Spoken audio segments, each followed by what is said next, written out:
to me, the interesting thing here is when you get to the birth certificate I have for my grandmother, it says that her, she's Mary Reynolds, but it says formerly Dewey. Right. That was her maiden name, not Logan. Well, now is that to do with the father, do you think? That's possible, yeah. One of the reasons why somebody's father wouldn't have been recorded on their marriage certificate is that their father's name was not on their birth certificate, which would suggest that they were illegitimate. So that could be her mother's maiden name. She reverted back to her own mother's maiden name. It could be her own mother's maiden name. The marriage certificate hasn't identified the origins of the Dewey name, but it has confirmed Mary's place of birth as Ahoghill. Her baptism record should still be held there.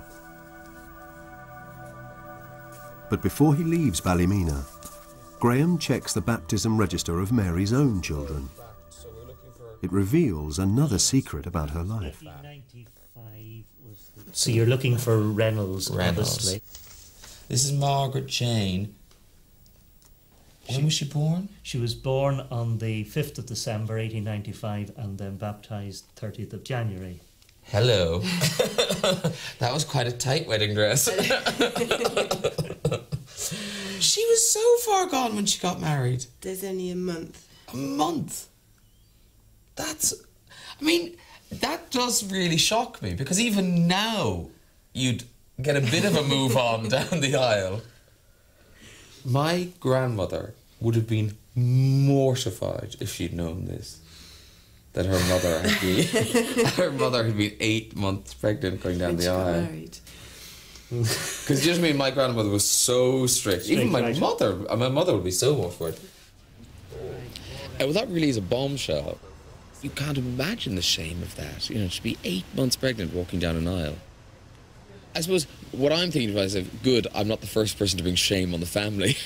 But in terms of unconventional living, you can't imagine it being the happiest day of her life. Okay, there could be a theory that she found herself pregnant and went hunting for a man to marry her and make a decent woman of her. I don't believe that.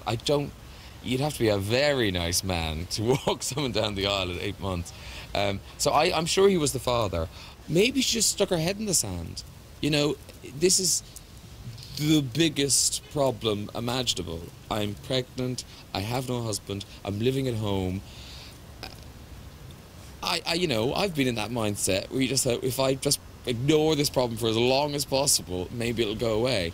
But in the end, they bit the bullet and they did it. They got married. It seems so long ago, and yet it wasn't. Because I'm thinking, this isn't generations ago. This is my grandmother's parents. Maybe that's why his face is set in that position. They were stuffed. Rigor mortis, it says it. Stop. When we came to visit, we couldn't park the car there because we had a southern registration. So we had to go to a Catholic area, park the car. And even I remember once, my father got lost